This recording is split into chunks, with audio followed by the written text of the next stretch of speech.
Daniel, capítulo 6, nós estamos com isso terminando a nossa participação aqui no REC desse ano. Essa é a nossa última mensagem. Desde já, agradecendo aí a oportunidade de participar, o convívio com vocês, esses momentos de alegria que nós tivemos aqui. A história de Daniel na Cova dos Leões é bastante conhecida. E ela é a última das 6 histórias que Daniel conta no seu livro durante o tempo em que ele viveu como cativo lá na Babilônia. O objetivo de Daniel em compor esse livro, 6 histórias e 4 visões que ele recebeu de Deus, era fortalecer os seus conterrâneos que se achavam cativos com ele na Babilônia e prepará-los para perseguições que ainda viriam. Porque muito embora Ciro, o persa, vai mandar ou liberar os judeus para voltar para sua terra, eles não voltam como um povo livre, eles voltam ainda vassalos da Pérsia, que depois é derrotada pela Grécia, pelas mãos de Alexandre o Grande, que por sua vez cai debaixo do poderio do Império Romano. Ou seja, daqui para frente Israel sempre será uma nação vassala, ela sempre vai estar debaixo da autoridade de algum país. Houve uma revolta muito grande entre os judeus no período antes de Cristo, cerca de 250 anos antes de Cristo, quando os judeus tentaram se libertar do império ou do governo dos gregos sobre eles. E essa revolta foi encabeçada por um sacerdote chamado Macabeus. E ele e a sua família, então, promoveram uma revolução popular que foi esmagada posteriormente. Mas a história da revolta dos Macabeus está em 4 livros que têm esse nome, que fazem parte dos livros apócrifos da Igreja Católica, não é? Os 4 livros de Macabeus. Mas mostra, então, como, de acordo com a profecia de Daniel, esse povo seria ainda cativo muitos anos. O alvo dele, então, com essas histórias de livramento lá no cativeiro, é encorajar os judeus a permanecer firmes, porque o maior perigo que Israel corria nesse tempo não era de viver como vassalo, um povo tributado, um povo debaixo da opressão de um poder estrangeiro, mas o maior risco era perder a sua identidade como povo de Deus, perder a fé no Deus verdadeiro, perder a prática da verdadeira religião, se aculturar a maneira de viver do mundo ao seu redor. E o que nós vemos aqui no livro de Daniel é um chamado à resistência. Desde o primeiro capítulo, quando Daniel e seus amigos resolvem não se influenciar pela cultura dos caldeus, até essa última história que Daniel conta, quando ele já estava velho, já bem idoso. Apenas para lembrar vocês, o último relato que nós estudamos foi dos amigos de Daniel sendo lançados na fornalha ardente. Depois disso, Daniel regressa à Babilônia e tem um episódio em que o rei Nabucodonosor é acometido de loucura, como castigo de Deus por ter se envaidecido pela construção de Babilônia. E Daniel então fala com ele e diz: Rei, você tem que se arrepender da sua arrogância, você tem que reconhecer que há um Deus nos céus e que você não é Deus e que Deus reina supremo através de você. Aparentemente, Nabucodonosor não aprendeu a lição, essa história está no capítulo 4. Ele morre e a dúvida sobre se Belsazar, que aparece no capítulo 5 como rei da Babilônia, era filho ou neto dele. Os historiadores aí não têm muita certeza. Mas Belsazar o substitui e todo mundo lembra aquela história.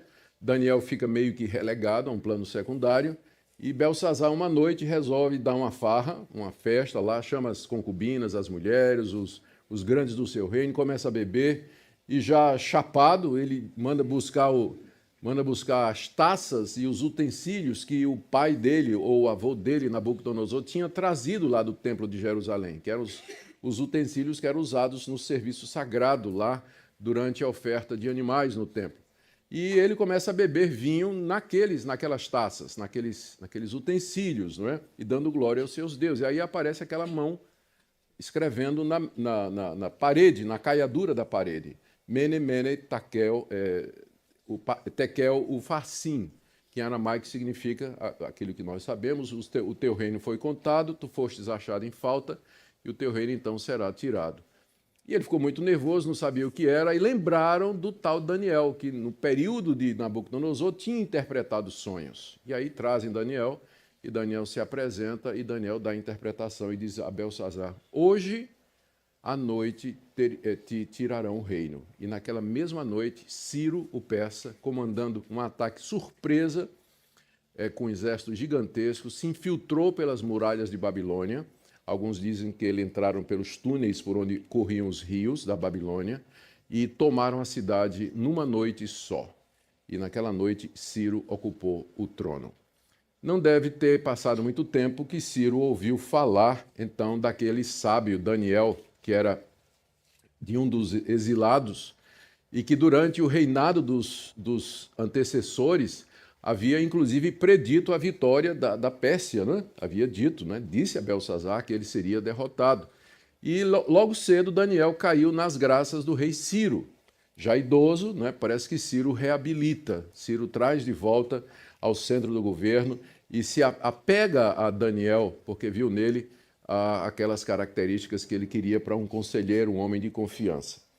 Isso não impediu que Daniel fosse severamente testado mais uma vez se ele haveria de ser influenciado ou se ele influenciaria. E o capítulo 6 que nós temos diante de nós é exatamente esse relato de como Daniel, já velho aqui, idoso, ele continua com a mesma disposição que ele teve quando era jovem e adolescente. Não vou me curvar, não vou abrir mão daquilo que eu sei que é verdade, da minha identidade, da minha fé, daquilo que eu aprendi dos meus pais, eu permanecerei firme em meio a todas as pressões. É isso que eu quero ver com vocês nessa manhã. O relato começa de 1 a 3, contando quando Daniel servia na corte do rei Dario, que eu falei Ciro, Dario, mas é que são provavelmente a mesma pessoa, né? Dario o Medo ou Ciro o Persa. Aqueles reis, eles tinham nomes tinham nomes diferentes. Eu preciso dizer que há discussão a respeito disso, né? Alguns acham que Dario era um e Ciro era outro. Alguns acham que Ciro era o imperador e Dario era o comandante em chefe. Então há muita incerteza a respeito disso. Mas eu vou pela linha de que Dario e Ciro são a mesma pessoa, era o comandante supremo, o rei supremo do reino Medo-Persa. Bom, o relato está aí no verso de 1 a 3, vamos ler então, ele ambienta a nossa história. Dario, vamos ler o verso anterior, né? O verso 30 do capítulo 5. Naquela mesma noite, aquela noite que apareceu os dedos escrevendo na parede e que Daniel profetizou o fim do reino, Belsazzar, rei dos caldeus, foi morto. E Dario, o Medo, se apoderou do reino quando tinha mais ou menos 62 anos de idade. Dario, agora continuando a leitura, decidiu constituir 120 sátrapas. Ninguém sabe direito o que é que isso significa dentro da administração ou da estrutura dos reinos daquela época. Seria uma espécie de vice-presidentes ou vice-governadores, gente muito próxima ao rei, com bastante autoridade. O rei Dario decidiu constituir 120 sátrapas para que administrassem todo o seu reino, lembrando que era um império mundial. Os medos e persas, ao conquistarem a Babilônia, eles já tinham conquistado todos os reinos ao redor, e era agora o grande poderio internacional. E sobre estes 120 sátrapas, colocou 3 presidentes, entre os quais Daniel era um. Veja que privilégio, ele deu a Daniel, aos quais esses sátrapas deveriam prestar contas para que o rei não tivesse nenhum prejuízo. Então a estrutura era essa, o rei, debaixo dele 3 presidentes, e esses 3 presidentes administravam as províncias através dos 120 sátrapas. Então, mesmo Daniel, estou lendo o verso 3, se destacou entre os demais presidentes e sátrapas, porque nele havia um espírito excelente. A gente não sabe direito o que é que Daniel quis dizer com isso, ou o biógrafo de Daniel quis dizer com isso, mas alguma coisa havia em Daniel que o fez destacar-se diante do rei, entre os 3 presidentes e os 120 sátrapas. A experiência de Daniel, o temor de Daniel, o respeito de Daniel, a honestidade de Daniel, a sua transparência, a sua fidelidade ao seu Deus, todos aqueles benefícios que uma vida de piedade e comunhão acabam produzindo no nosso caráter. Quando uma pessoa ama a Deus, serve a Deus, se dedica a Deus de todo o coração, isso vai transparecer. Um espírito excelente, uma pessoa boa, uma pessoa honesta, uma pessoa confiável. E o rei percebeu isso. E o rei se apegou a Daniel e ele queria destacar Daniel acima de todos os demais colegas da administração. E a gente fica ainda mais impressionado quando lembra que Daniel, ele era do povo conquistado. Ele não era um medo, ele não era um persa, mas ele era um judeu, um daqueles muitos povos que haviam sido conquistados, né? Membro de uma raça destruída. Geralmente o que acontecia quando um rei tomava outro é que ele acabava com toda a corte, né? Acabava com todos os conselheiros anteriores e tudo, e colocava gente da sua própria raça no lugar. A gente já viu isso. Daniel deveria ter sido morto ou banido pelos medos. Em compensação, aliás, em contraste, ele encontra favor diante de Dario, e mesmo acima dos seus próprios administradores, não é? E Deus, então, soberanamente o coloca no posto da mais alta confiança. Talvez Dario tenha ouvido dizer, olha, esse Daniel, ele profetizou a tua vitória. Ele disse que você haveria de destruir o reino babilônico. E Dario disse, é melhor ter um cara desse perto de mim, né? Aí puxou para perto, disse, você vai ficar aqui comigo, né? E eu não vejo você como inimigo. Bom, apesar de todo esse favor e dessa misericórdia que Daniel recebeu, isso não evitou que Deus o testasse mais uma vez com relação à sua fidelidade. E aqui nós já temos uma lição muito importante, não é? Nunca chegaremos a uma época em que os testes da nossa fé serão cessados. À medida que os anos avançam, talvez essas pessoas tenham experiência, não é? Os jovens olham para os mais avançados em idade e pensam que quanto mais a gente anda com Deus, mais a gente aprende de Deus, mais intimidade a gente tem com Deus e mais Deus pega leve com a gente. Não é, não é verdade, né? As privações, provações, tentações e desafios são colocados diante de nós, nossa vida toda. Até o último dia em que nós estivermos aqui nesse mundo, a nossa fé será testada, será provada. E o caso de Daniel aqui deixa isso muito claro. O que aconteceu é que Daniel tinha inimigos. Sempre tem gente invejosa, tem gente que não achava correto. E olhando do ponto de vista deles, dá para compreender como é que o rei Dario favorecia um estrangeiro e o colocava na administração em detrimento de outros do povo que poderiam fazer a mesma coisa.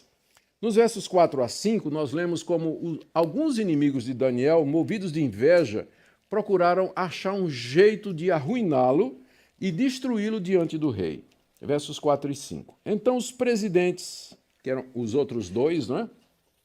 E o presidente e os sátrapas, que eram 120, começaram a procurar um pretexto relacionado com a administração do reino para poderem acusar Daniel. Então, a estratégia era muito simples, era achar algum erro em Daniel, algum erro contábil, uma conta que não fechava, Daniel desviando dinheiro, Daniel se aproveitando da posição dele, né, e recebendo propina e comprando sítio e apartamento triplex, alguma coisa desse tipo, né? Eles estavam procurando achar alguma coisa desse tipo na administração de Daniel. Mas, olha o texto, não conseguiram encontrar esse pretexto, nem culpa alguma, porque Daniel era fiel e nele não se achava nenhum erro, nem culpa. O que impressiona aqui é que Daniel está servindo ao rei de uma potência estrangeira, servindo a um reino que no passado havia destruído o seu próprio povo. E mesmo assim, Daniel faz o seu trabalho da melhor maneira possível. Porque ele estava servindo a Deus e não a Dario. Ele sabia que o seu trabalho era um serviço a Deus. Ontem, no tiro ao alvo, na Roda Viva, nós tivemos uma pergunta a respeito da pessoa que se sentiu chamada queria servir a Deus de todo o coração, mas queria ser advogado. E a resposta que os colegas deram foi maravilhosa, seja o melhor advogado do mundo. E você tem um exemplo aqui de Daniel, que era um administrador Esse é o dom dele. Não é? Daniel era um administrador, era um sábio.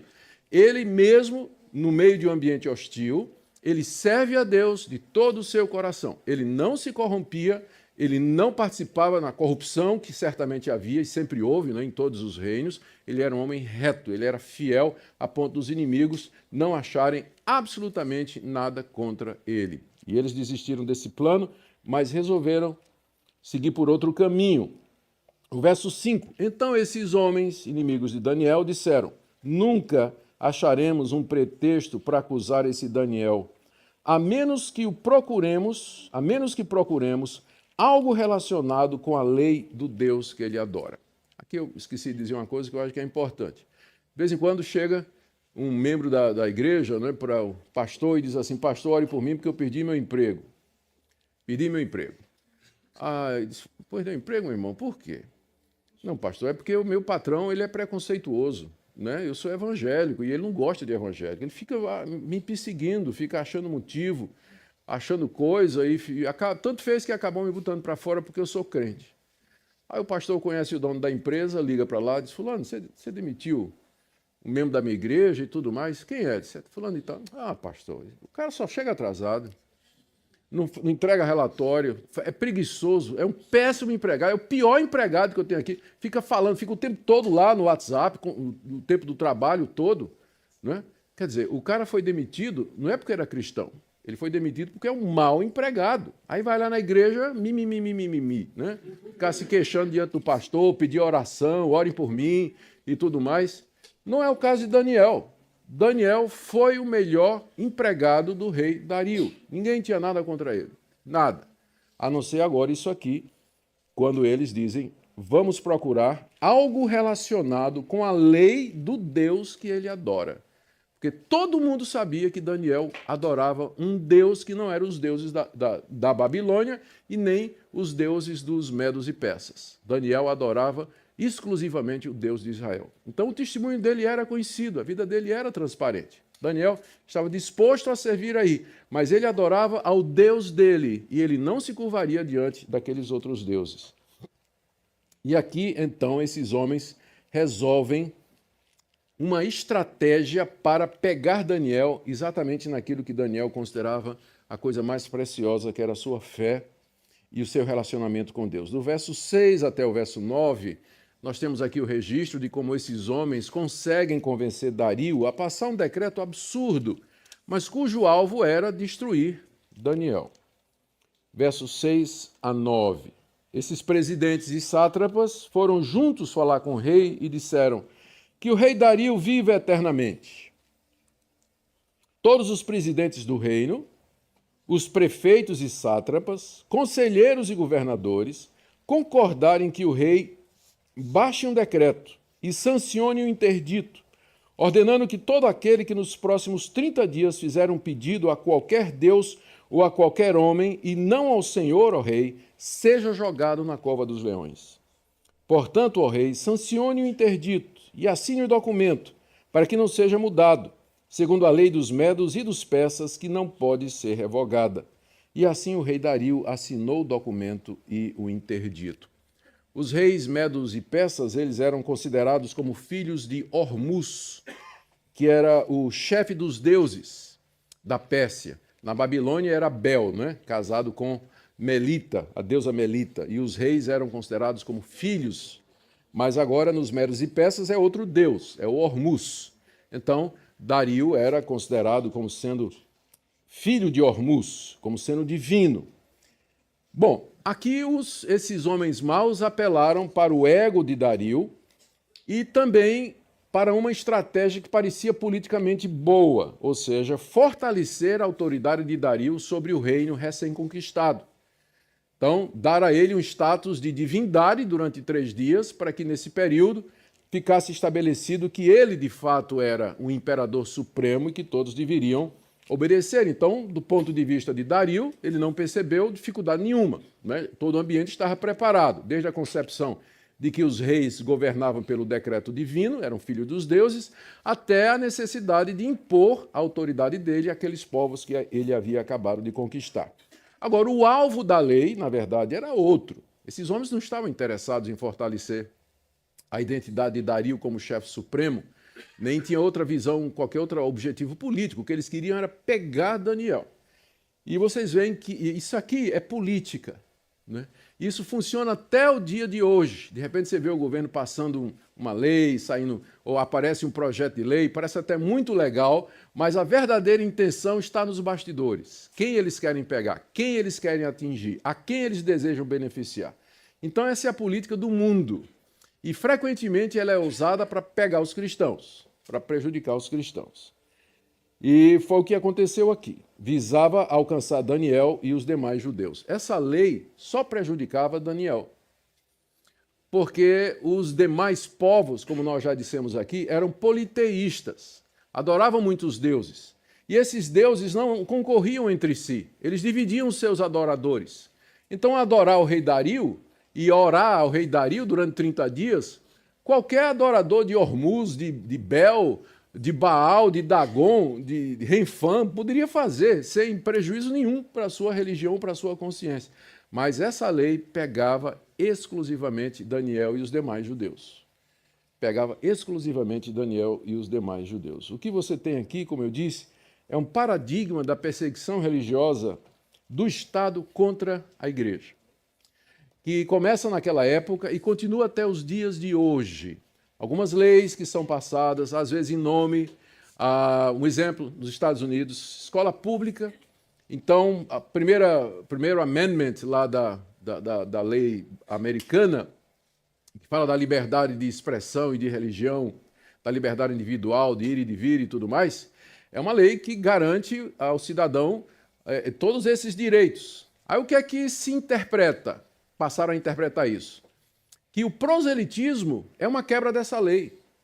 Na hora que você chega para uma pessoa para tentar convencê-la que a religião dela está errada e que a sua está certa, você está quebrando a liberdade de religião daquela pessoa. Por isso é proibido evangelizar nas escolas. Passar essa interpretação da lei. Então, o evangelismo nas escolas públicas, ele é feito assim com muita cautela pelos cristãos, porque tem essa lei que é baseada aparentemente numa coisa boa, resguardar a liberdade de expressão de todo mundo. Então, você tem o direito de ter a sua religião que quiser. Eu não posso chegar para você e dizer, olha, a tua religião está errada e você tem que crer em Jesus, ele é o único caminho, a verdade e a vida. Não, isso quebra da primeira emenda da Constituição, não pode, né? Eu tenho a minha religião, você tem que respeitar a minha religião. Então, parece ser uma coisa boa, mas ela visa pegar e impedir o trabalho evangelístico e a difusão do cristianismo nas escolas públicas, por exemplo. Daí, então, a proibição de orar, porque nas escolas públicas, antigamente, se orava antes de começar as aulas. Agora não pode mais. Por quê? Porque só os cristãos vão orar. Então, deixa fazer. O muçulmano também pode orar, o judeu pode orar, e assim por diante, não é? E por aí vai. São leis que são passadas que a gente não percebe, só mais adiante a gente sente a pancada. Né? Porque na hora a gente não vê, mas adiante a gente sente a pancada. Então isso continua sendo feito até o dia de hoje. Até o dia de hoje. Bom, Daniel resolveu desobedecer. Ele que era fiel, era mais ou menos assim, rei, eu sou fiel enquanto se eu não mexer com meu Deus e a minha fé. Então, no mais, eu sou fiel ao Senhor. Mas a minha consciência, ela está presa ao Deus Altíssimo, ao Deus verdadeiro, ao Deus de Israel. Verso 10 diz aqui que quando Daniel soube que o documento tinha sido assinado, e note que isso foi feito sem a presença dele, né, porque ele era um dos presidentes. Então, o rei fez uma cerimônia, assinou o documento, Daniel nem foi convidado.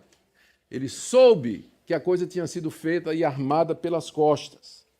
Quando Daniel soube que o documento tinha sido assinado, voltou para casa. Ele não foi lá brigar com o rei, não.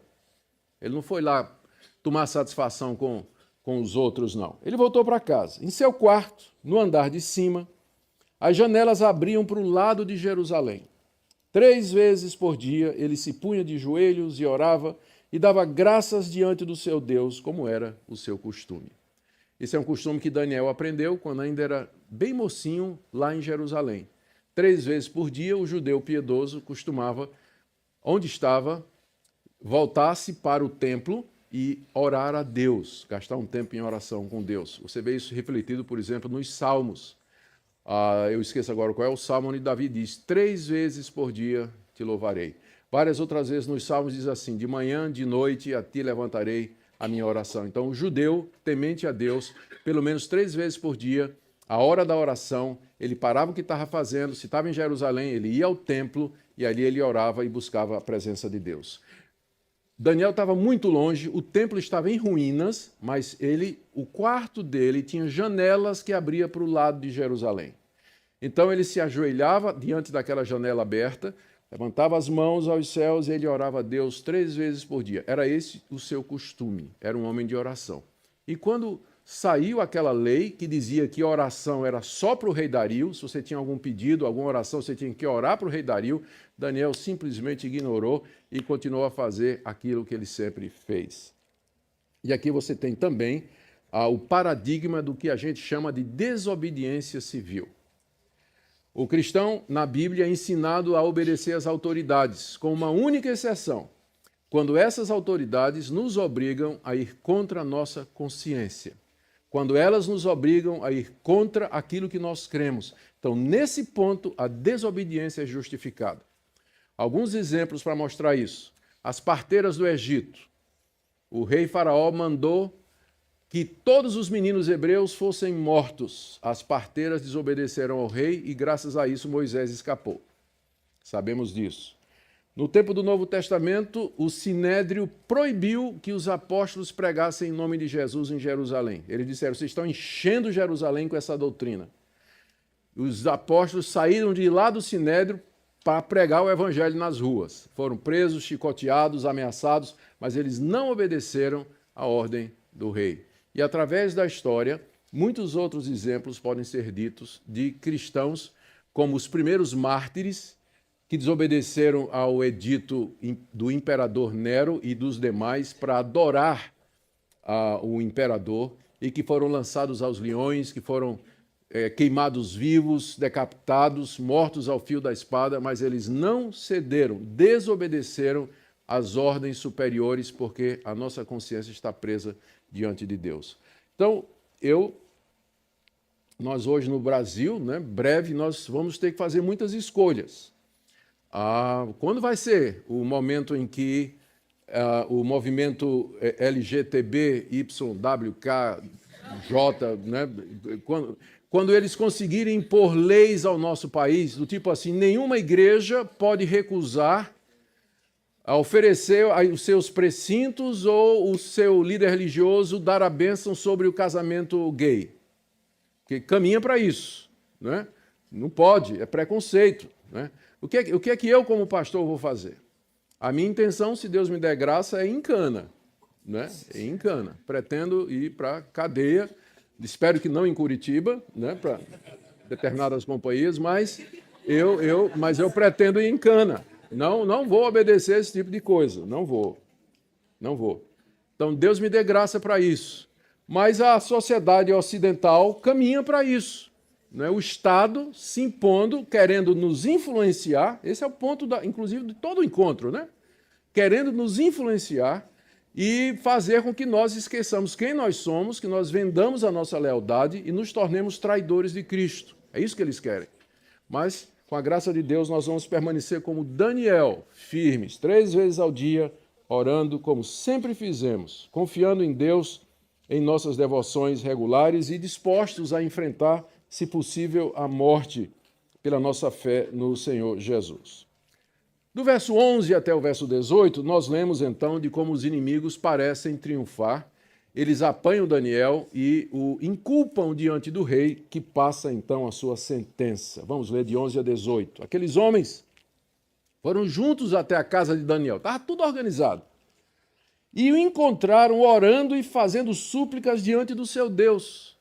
Chegaram na hora, eles sabiam inclusive os horários em que Daniel orava, né? Então pegaram em flagrante, né? Pegaram em flagrante Daniel desobedecendo ao rei, porque estava orando ao seu Deus. Depois se apresentaram ao rei para falar a respeito do interdito real e perguntaram ao rei, não é verdade que o Senhor assinou um interdito ordenando, no espaço de 30 dias, que todo homem que fizesse um pedido a qualquer Deus ou a qualquer homem, e não o Senhor, ó rei, fosse jogado na cova dos leões? E o rei respondeu, sim, o interdito está em vigor.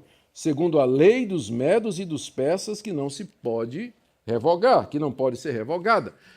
Esse era um costume da cultura medo e persa, que quando o rei baixava um edito, nem mesmo o rei podia revogar aquele edito, né? Era a lei dos medos e persas que não podia ser revogada, né? Não podia ser revogada. Então eles disseram ao rei, estou no verso 13, esse Daniel, que é dos exilados de Judá, daquele povinho que Nabucodonosor conquistou e que trouxe como exilado para cá, faz pouco caso do Senhor, ó rei, e do interdito que o Senhor assinou. 3 vezes por dia ele faz a sua oração ao Deus dele e não ao Senhor. Ao ouvir isso, o rei ficou muito triste. Compare com Nabucodonosor, quando descobriu que os 3 jovens não iriam adorar a estátua de Nabucodonosor. Diz lá o texto que Nabucodonosor ficou irado, né? A cara dele mudou. Mas aqui Dario ficou triste, porque agora ele percebeu que tinha sido enganado. Ele tinha sido manipulado. Tinha sido usado pelos interesses dos seus subalternos. Né? Foi apanhado numa armadilha, porque ele gostava de Daniel, ele tinha preço por Daniel. O rei ficou triste e decidiu livrar Daniel.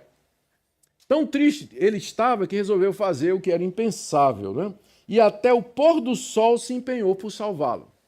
Não é dito aqui que empenho foi esse, mas imagine que foi do tipo assim, reuniu o conselho dele, a corte, e disse, olha, eu fui enganado aqui, eu passei uma lei aqui que eu pensei que estava beneficiando o reino, mas agora eu estou vendo que tinha fins políticos. Estão querendo derrubar um dos conselheiros mais importantes do reino, que é Daniel. Não tem um jeito disso voltar atrás? E os outros disseram, rei, o senhor assinou, não tem jeito, é o nosso costume, lei dos medos e persas, não pode revogar, não tem como o senhor voltar atrás nisso aí. Aqueles homens, verso 15, né, aqueles que tinham promovido tudo isso, foram juntos ao rei e disseram, lembre-se, ó rei, que é uma lei dos medos e dos persas, que nenhum interdito ou decreto que o rei sancionou pode ser mudado. Aí o rei viu que não tinha jeito. Vocês percebem que já é uma diferença aqui no sistema de governo, né? Nabucodonosor era rei absoluto. O que Nabucodonosor teria feito era mandado assar esses caras, né? Porque ele gostava de uma fornalha, né? Nabucodonosor tinha mandado assar os caras. Mas na média persa, o rei, ele governava, era mais um parlamento. Ele era rei, mas ele tinha que governar junto com aqueles presidentes e conselheiros. Então, uma espécie de conselho, né? Ele precisava do apoio político daquele pessoal. Não era um rei absoluto como era Nabucodonosor. Então, finalmente, verso 16, o rei ordena que trouxessem Daniel e o jogassem na cova dos leões. Nabucodonosor matava os inimigos assando, né? E Dario e os medos e persas, o método predileto de execução era através da cova dos leões. Naquela época, a caça de leões era um esporte e os poderosos guardavam e tinham zoológicos particulares, onde os leões, então, eram os animais mais cobiçados. E certamente ali no reino, lá na Babilônia, havia essa criação de leões, especialmente para esse fim, né? Era assim que os inimigos do rei eram devorados. O rei, então, no verso 16, ordenou que jogassem Daniel, não sem dizer antes, final do verso 16, o seu Deus, a quem você serve continuamente, que ele o livre.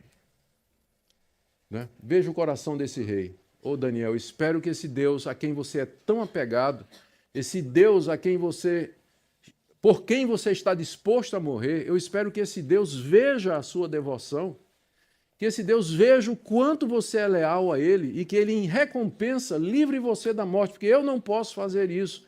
Então, sua última esperança é Deus, Daniel, que Ele, a quem você serve tão bem, tenha misericórdia de você. E aí manda que Daniel seja jogado. Aí do verso 17 em diante, a gente tem, aí no verso 17 nós lemos como...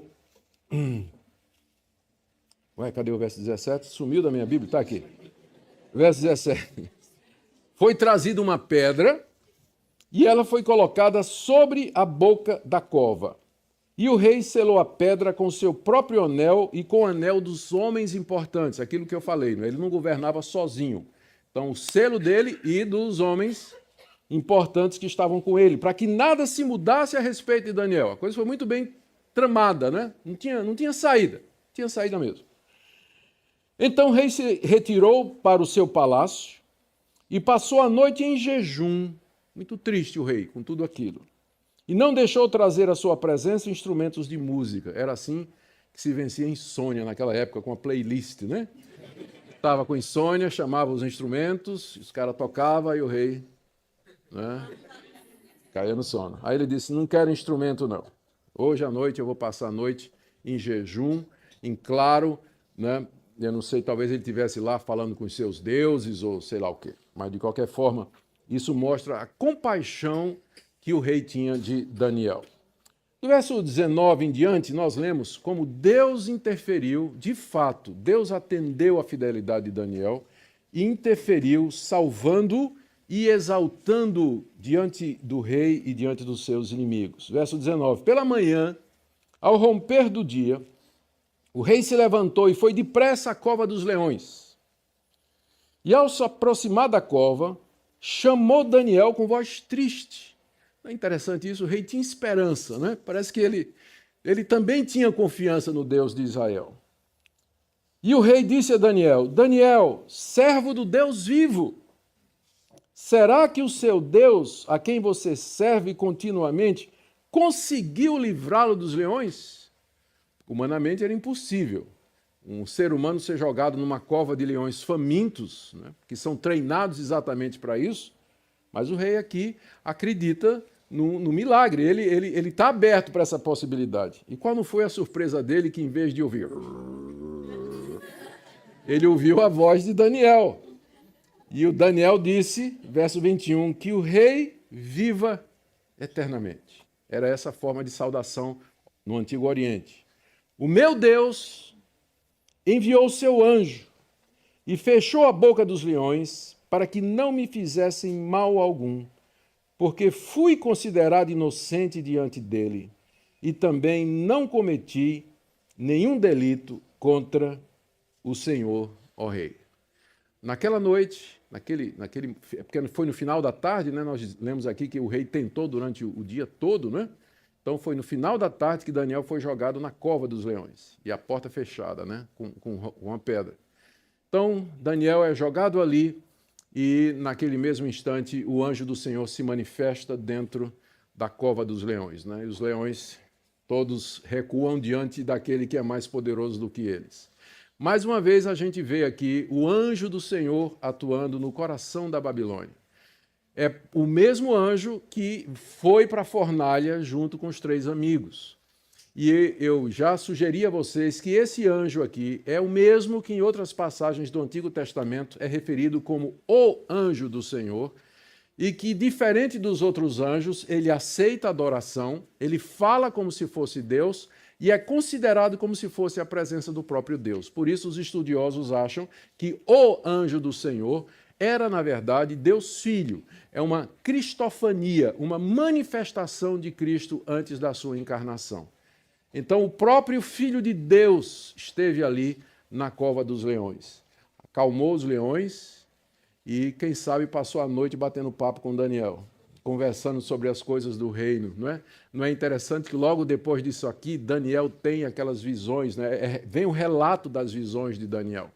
São os próximos capítulos, Daniel registra as visões que ele recebeu do futuro. Quem sabe foram todas dadas naquela noite em que ele passou ali sentado com o Filho de Deus, conversando sobre as coisas que haveria de vir. E com isso ele diz a Daniel, ele diz ao rei, o meu Deus me encontrou inocente e eu sou inocente diante de ti, ó rei. Não sou culpado de nenhum crime, nenhum delito contra ti. A reação do rei está aí do verso 23 até o verso 28. Então o rei, com muita alegria, mandou que tirasse Daniel da cova. Assim Daniel foi tirado da cova e não se achou nele ferimento algum, porque havia confiado em seu Deus. Havia confiado em seu Deus. O rei deu uma ordem E foram trazidos aqueles homens que tinham acusado Daniel. Agora um fator novo havia aparecido. O rei não ia mudar o decreto, mas apareceu um elemento novo. Ficou claro que aqueles homens haviam tramado contra Daniel, se valendo do rei, né? Então, eles foram considerados como traidores de Dario. E agora a situação era outra.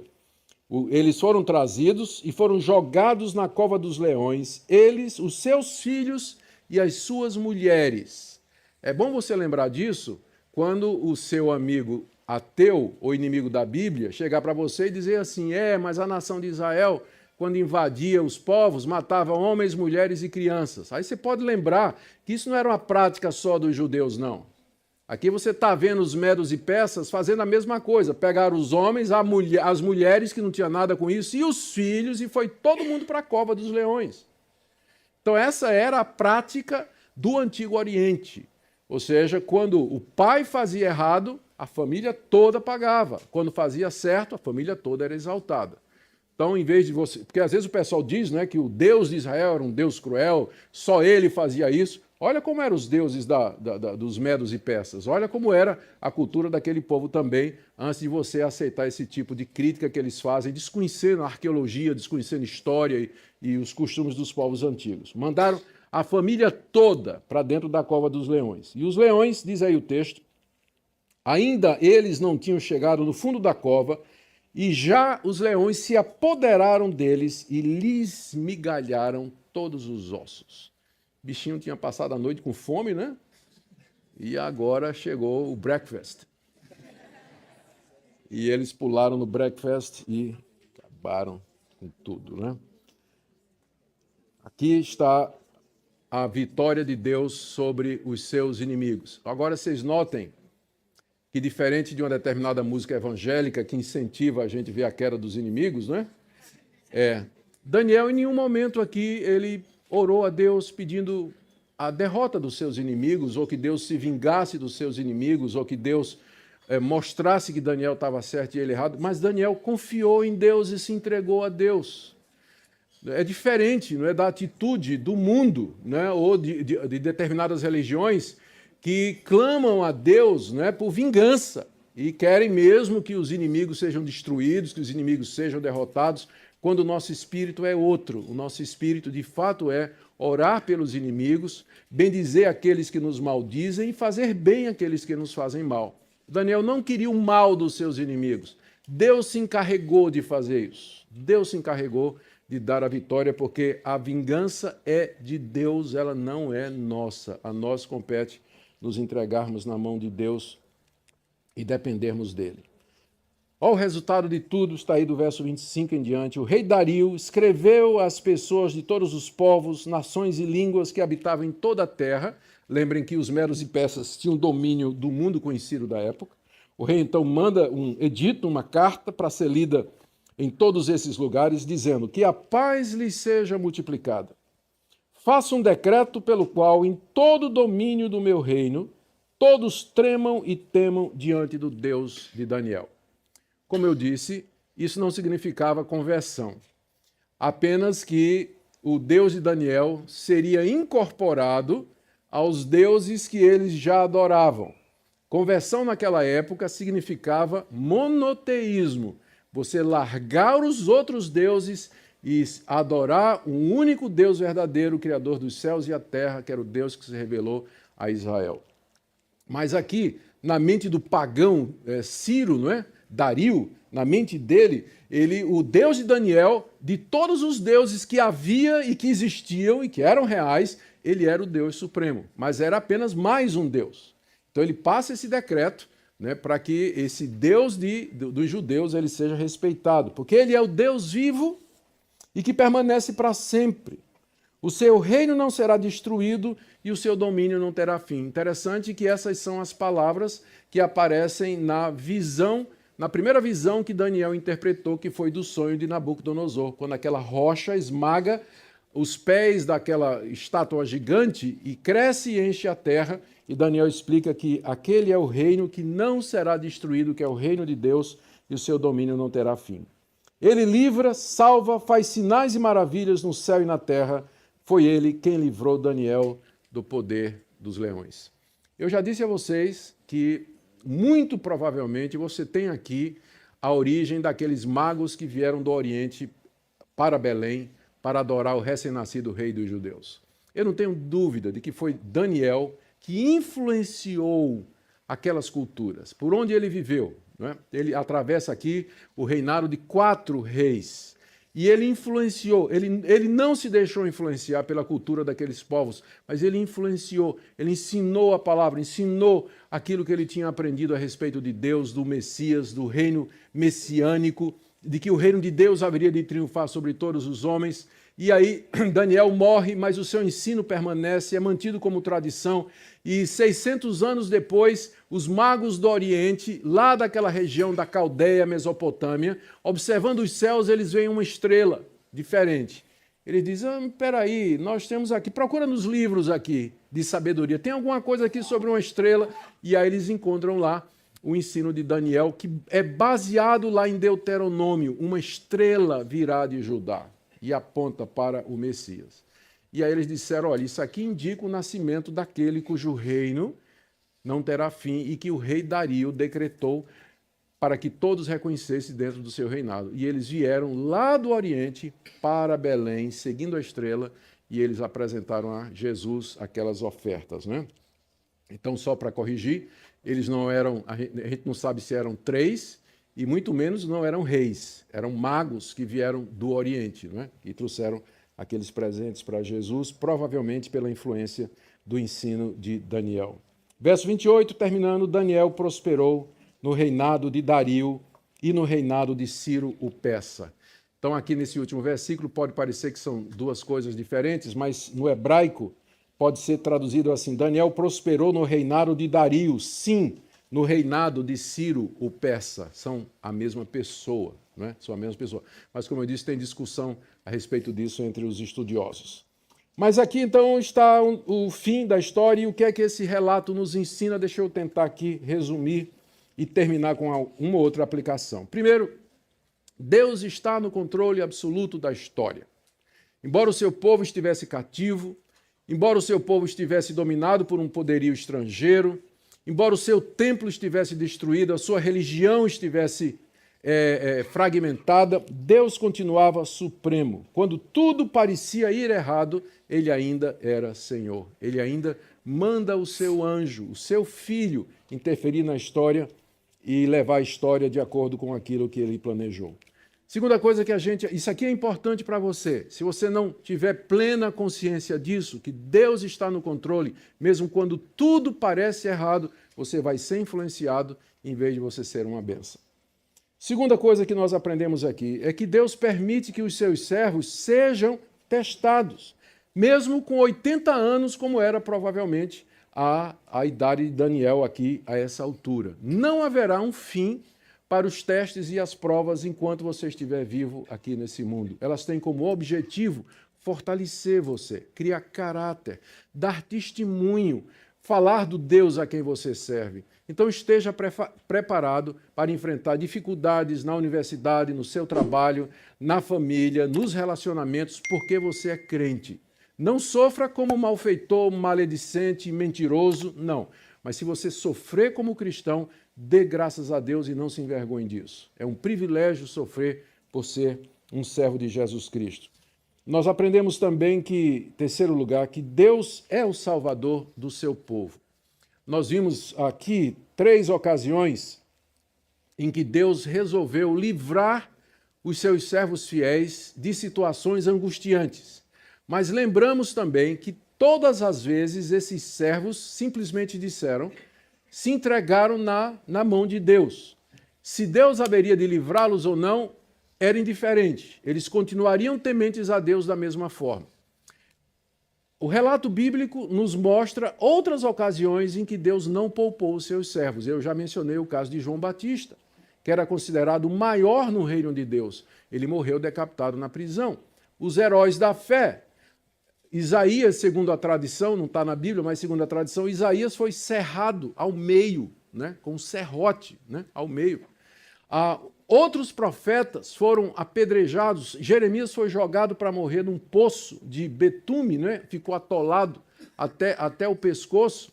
e outros profetas que sofreram destino semelhante. Deus não poupou os apóstolos que tiveram morte terrível. Alguns deles morreram na arena, outros morreram decapitados. Diz a tradição que Pedro morreu crucificado de cabeça para baixo. Outra tradição, não é confiável, mas dizem que João morreu cozinhado em azeite fervente pelos seus inimigos. Deus não livrou. Deus não livrou. Deixou que eles fossem à morte, como ele fez com o seu próprio filho na cruz do Calvário. Pai, se possível, passa de mim esse cálice, mas se não, seja feita a tua vontade e não a minha. Esse livro nos ensina isso, que nós devemos amar a Deus, influenciar o mundo, não importa o que isso nos custe. Ser influenciados, jamais, jamais. Daniel é um chamado à resistência, resistência à aculturação mundial.